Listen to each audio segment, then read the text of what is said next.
Pada kali ini kita akan membahas sosok masih berlanjutan dari kisah sebelumnya, video sebelumnya, Sunan Kalijaga, di mana ada salah satu istiqomah beliau atau wiridan beliau atau sesuatu yang tak pernah ditinggalkan oleh beliau, yaitu doa tentang ada hubungannya dengan memperlancar usaha, memperbaiki rizki. Itu banyak sekali, dan itu patutnya kita lebih tahu tentang itu agar orang dahulu juga pernah mengamalkan seperti itu. Nah, untuk kita yang ingin mengamalkan yang seperti itu, memang harus ada sanad keilmuan atau guru yang bisa membimbing kita.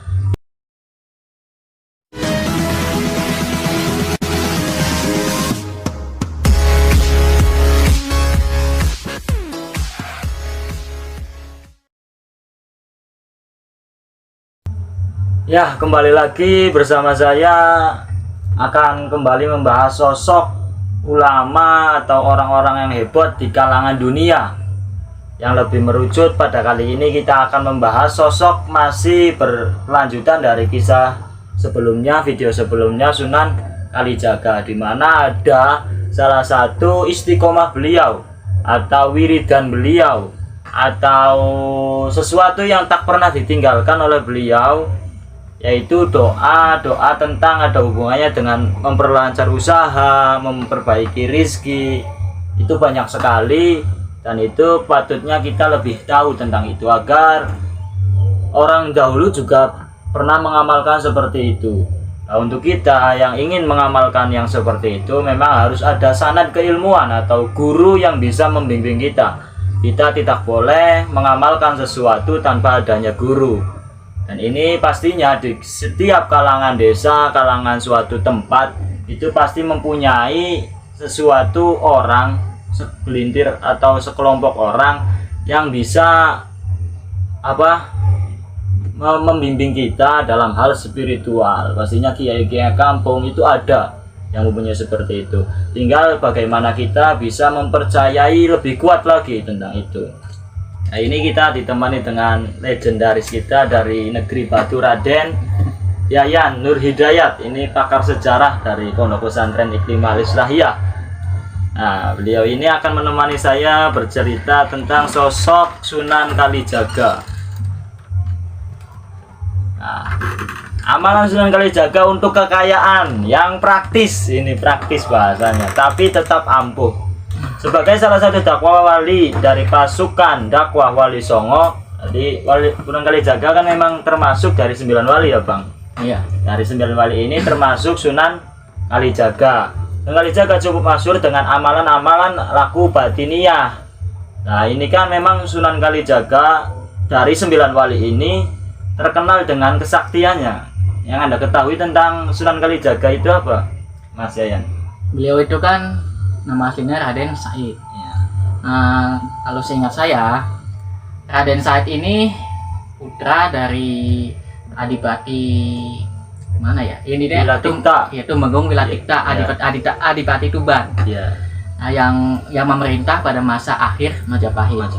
Nah, Adipati Wilatikta ini sudah memeluk Islam, sehingga sejak kecil sebenarnya Raden Said ini dia juga sudah digembleng, sudah dididik untuk menjadi seorang muslim yang baik, seorang muslim yang taat. Nah, si Raden Said ini pada intinya itu seorang yang punya jiwa kemanusiaan yang besar, sehingga dari sinilah dia itu Kamera goyang. Apa lanjut?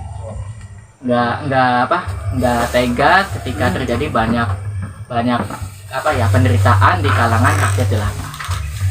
Singkat cerita, setelah melalui berbagai permasalahan hidup yang sulit, nah, Raden Said ini akhirnya berguru kepada Sunan Bonang.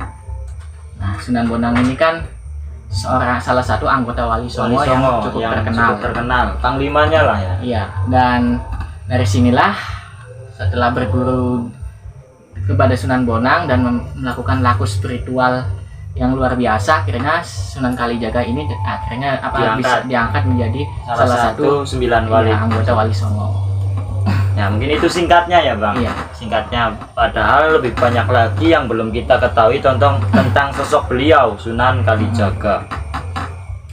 Di antara adalah wirid-wirid pembuka aura rizki dan amalan yang untuk mendapatkan kekayaan. Beliau juga mempunyai salah satu wirid yang mengerucut pada hal kekayaan, bukan hanya tentang kesaktian, melainkan hal kekayaan juga beliau mempunyai.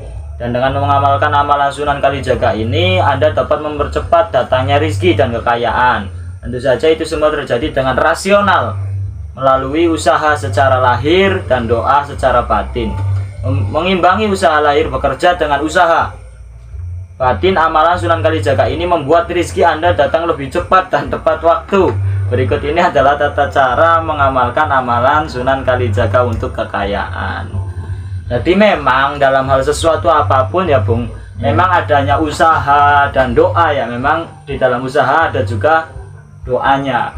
Gimana persepsi Anda tentang memang dahulu ada sosok seorang yang seperti apa yang mempunyai ciri khas tentang usaha dan doanya dan sosok dermawannya?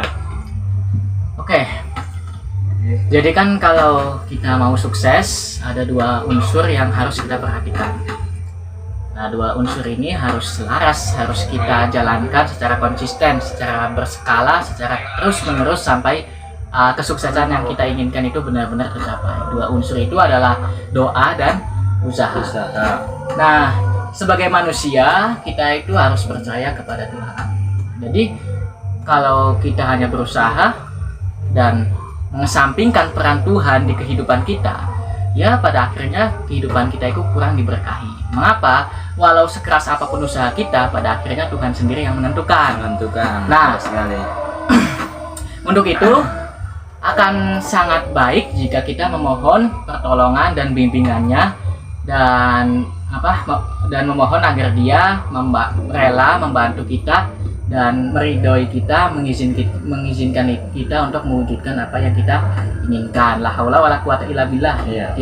Tiada daya upaya kecuali atas pertolongan Allah. Hasbunallah wa ni'mal wakil. Cukuplah Allah sebagai penolong kami. Nah, tapi kalau berdoa saja nggak berusaha juga nggak akan sukses. Secara rasional mana bisa kalau orang yang nganggur dan cuma berdoa itu bisa sukses. Kalau mau sukses ya harus bekerja keras. Kata Jack Ma,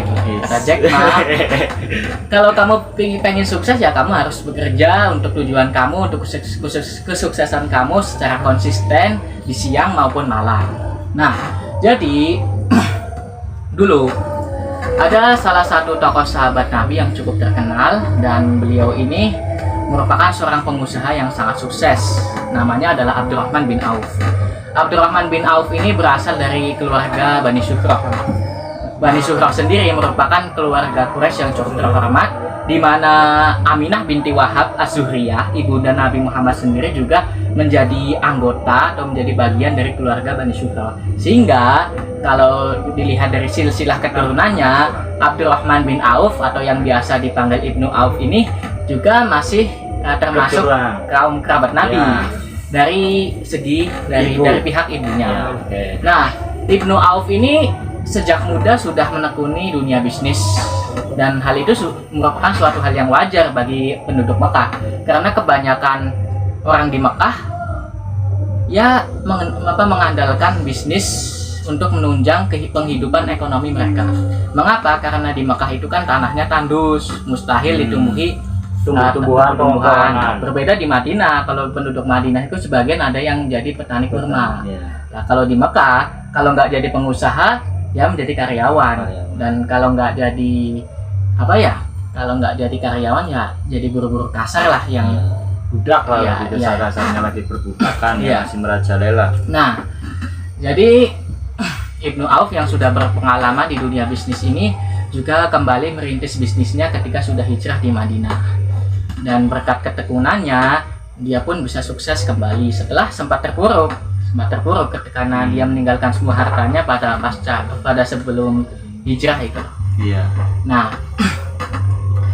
singkatnya, menurut kesaksian orang-orang yang hidup sezaman dengan Ibnu Auf, mereka mengatakan kalau Anda nggak menjumpai Abdurrahman bin Auf di masjid, nggak kelihatan sedang bermunajat, pasti Ibnu Auf sedang mengelola bisnisnya. Artinya Ibnu Auf ini orang yang di samping berusaha keras, dia juga sangat tekun berdoa dan memohon pertolongan kepada Allah. Sehingga jangan heran kalau akhirnya dia menjadi seorang sahabat yang sangat sukses dan memiliki kekayaan yang sangat besar. Mungkin ya itu saja. Mungkin memang sangat berhubungan sekali hal materialistis dengan kehidupan, itu sangat berhubungan sekali, dimana kita harus berusaha dan memang doa juga tanpa ketinggalan ya Bung. Iya. Dan ini juga terjadi di zaman dulu dan memang pembuktiannya ada dengan beliau tekun beribadah di masjid, beliau itu tekun dalam segi berdagang, berniaga, berniaga ya, berbisnis. Memang itu salah satu yang tidak boleh ditinggalkan. Ketika usaha ya harus dibarengi dengan doa, karena dalam doa itu mengandung ruh yang akan membimbing kita atau membantu kita untuk menjadi dipermudahkannya segala urusan kita. Nah ini Bung, ada yang menarik tentang kisah ada wiridan Sunan Kalijaga yang memang ini dilakukan beliau zaman dahulu dari sejarah ya. Ini karena dalam sejarah sulit sekali mengetahui keaslian dan kemurniannya, kecuali memang dari runtutan hadis-hadis atau runtutan dari nas-nas Al-Quran ya mungkin. Untuk sejarah-sejarah di Indonesia sendiri memang banyak sekali versi kan, karena tidak tahu sekali mana versi yang utama atau versi yang terbaik dari sejarah itu. Nah ini saya terlebih dahulu menceritakan sejarah wiridan Amalia dari Sunan Kalijaga untuk menarik kekayaan. Ini saya juga tidak menjamin keasliannya dan juga memang harus mempunyai guru dalam mengamalkan sesuatu. Itu dimana beliau itu membaca Bismillahirrohmanirrohim sambil menahan nafas sebanyak 7 kali. Beliau lakukan. Kemudian membaca istighfar astagfirullahaladzim sambil menahan nafas sebanyak 7 kali. Boleh dalam satu tarikan nafas saja. Yang ketiga membaca hauqalah la haula wala quwata illa billahil aliyil azim, yang tadi Mas Yayan katakan di pertama, memang benar tiada daya upaya, kita tidak bisa apa-apa melainkan dari pertolongan Allah. Itu sebanyak 3 kali. Membaca surat Al-Fatihah sebanyak 7 kali sambil tahan nafas. Kemudian membaca takbir Allahu Akbar sebanyak 7 kali sambil tahan nafas. Nah memang dari wiridan-wiridan yang tadi dari zaman dahulu itu identik dengan nafas. Jadi apa yang diucapkan harus dengan benar-benar nafas kita terjaga. Dari 1 kali tarikan kemudian membaca seperti itu. Menurut persepsi Anda tentang dalam wiridan yang menahan nafas itu seperti apa? Apakah ada khasiat atau hal yang lain di balik tahan nafas itu? Mungkin hanya sekedar ketentuan ya Pak. Apa ya?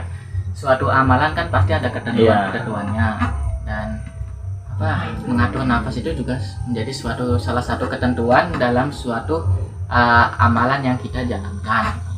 Jadi hanya memang peraturan dari guru-gurunya ya, aturan main harus seperti itu. Dan memang identik dengan amalan-amalan zaman dahulu itu memang dengan menahan nafas, dengan bertapa di pinggir sungai, dengan kesunyian tanpa makan, puasa, itu aturan main dari amalan orang-orang zaman dahulu ya Bang. Nah ini Kang Yayan ini sangat hebat sekali dalam segi sejarahnya. Ini masih banyak sekali tentang amalan beliau yang belum saya baca. Memang apapun doanya itu akan merujuk kepada kedekatan kita kepada Tuhan ya Bung. Iya. Jadi bukan seberapa hebat wiridannya, apapun yang dibaca itu hanya menjadi jalan atau menjadi kendaraan kita menuju sejatinya kita kepada Tuhan. Itu seperti apa yang dimaksudkan tadi, usaha harus dibarengi dengan doa. Nah, salah satu doa tadi memang asli dari Sunan Kalijaga, dari sejarah yang diartikelkan oleh kalangan orang-orang masyarakat di Indonesia, kemudian kita baca dalam artikel. Nah mungkin untuk kebenarannya silakan, apabila yang lebih tahu tentang itu silakan komen di kolom komentar. Nah gimana Bung tentang hal ini, yang menceritakan tentang dengan cara wiridan-wiridan ini bisa diperlancar atau dipercepatnya rezeki ini? Wiridan. Iya, tentang wiridan ini. Ya seperti yang saya katakan sebelumnya ya, maksudnya doa yang kita panjatkan, wiridan-wiridan yang kita konsistenkan, yang kita amalkan secara konsisten itu ya juga menunjang keberhasilan kita. Ini sebagai ikhtiar batiniah kita loh, Ya.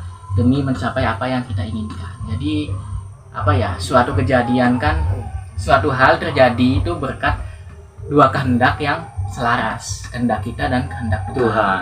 Kalau kehendak kita nggak selaras dengan kehendak Tuhan, ya nggak terjadi, karena pada dasarnya kan Tuhan yang menentukan. Dan agar kehendak kita selaras, kita kan memohon kepada Tuhan, memohon agar Dia apa ya, memberikan dukungan atas apa yang kita inginkan. Dan salah satu bentuk ikhtiarnya adalah mengamalkan suatu doa-doa tertentu yang diajarkan oleh seorang yang memang sudah pakar di bidang tersebut. Nah, untuk ini yang sering sekali kita bahas yang dinamakan mursyid atau guru dari apa yang kita lakukan, ini seperti apa, Mas? Oke, jadi dalam tradisi keilmuan Islam, silsilah atau sanad keilmuan itu menjadi suatu hal yang penting. Mengapa? Karena sanad keilmuan atau silsilah keilmuan yakni suatu silsilah dari mana kita mendapatkan ilmu atau dari mana kita mendapatkan pengetahuan yang dengannya kita mengamalkannya secara praktis. Ini menjadi suatu hal yang mengonfirmasi atau yang memastikan keautentikan dari amalan yang kita lakukan. Artinya kita bisa melakukannya bukan sekedar karena asumsi kita sendiri, tapi memang karena punya dasar yang jelas. Nah, Syekh Abdul Qadir Al-Jilani sendiri semasa hidupnya juga Mempunyai guru.